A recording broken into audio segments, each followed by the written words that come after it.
ગાંધીનગરમાં ગુસ્કોમાસોલની 65મી વાર્ષિક સાધારણ સભા મળી. કૃષિમંત્રી જીતુ વાઘાણી, ગુસ્કોમાસોલ અને ઇફકોના ચેરમેન દિલીપ સંઘાણીની ઉપસ્થિતિ જોવા મળી. ચાલુ વર્ષે ગુસ્કોમાસોલે પ્રાપ્ત કરી છે અનેક મોટી સિદ્ધિઓ.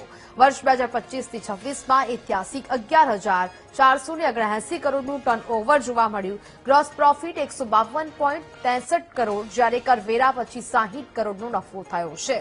ગુસ્કોમાસોલે ચાલુ વર્ષે ખેડૂતોને 20% ડિવિડન્ડ આપવાનો પણ નિર્ણય કર્યો છે. સંસ્થાના રિઝર્વ અને અન્ય ફંડમાં 61.88 કરોડનો વધારો થયો છે. ગુસ્કોમાસોલનું રિઝર્વ ફંડ 216 કરોડ સુધી પહોંચ્યું છે.